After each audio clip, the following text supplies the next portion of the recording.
భారత్కి most wanted క్రిమినల్స్లో ఒకడు top Jaish-e Mohammed commander Maulana Salman Azhar అనేటటువంటి వాడు బహవాల్పూర్ పాకిస్తాన్లో కారు యాక్సిడెంట్లో పోయాడు అనమాట.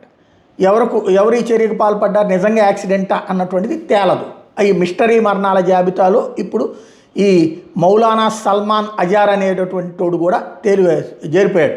లష్కరే తోయిబా కమాండర్లు, జైషే మహమ్మద్ నేతలు, ఖలిస్తానీ గ్రూప్ నాయకులు, IC-814 హైజాకింగ్, పఠాన్కోట్ జమ్మూ కాశ్మీర్ దాడులతో సంబంధం ఉన్నోళ్ళు 1 by 1 పాకిస్తాన్లో గుర్తు తెలియని వ్యక్తుల చేతుల్లో సహజ మరణాలు, ప్రమాదవశాత్తు మరణాలు లేదా గుర్తు తెలియని వ్యక్తుల చేతుల్లో కాల్పుల్లో పోతూ ఉన్నారు. షాహిద్ లతీఫ్ అనేవాడు పఠాన్కోట్ కేసులో నిందితుడు పోయాడు. అట్లాగే జియావుర్ రెహమాన్ అలియాస్ అబూ ఖతల్ అట్లాగే పోయాడు. పరంజీత్ సింగ్ పంజ్వార్ KCF వాడు అట్లాగే పోయాడు, ఖలిస్తానీ ఫోర్స్ అన్నమాట వీడు.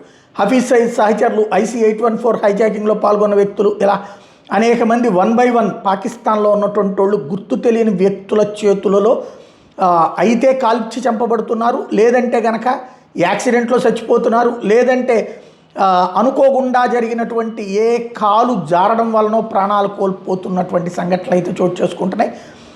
జైషే మహమ్మద్కి సంబంధించినటువంటి ఈ సల్మాన్ అజార్ అనేటటువంటి వాడు అనుమానాస్పద స్థితిలో మరణించినటువంటి నేపథ్యంలో ఏం చెప్పాలో అర్థం కాని పరిస్థితులలో పాకిస్తాన్ ఉంది. భారతదేశాన్ని ఏలెత్తి చూపెడితే వాళ్ళ వైఫల్యం కింద కనబడుతుంది. దాంతో గిలగిల్లాడుతున్నారు.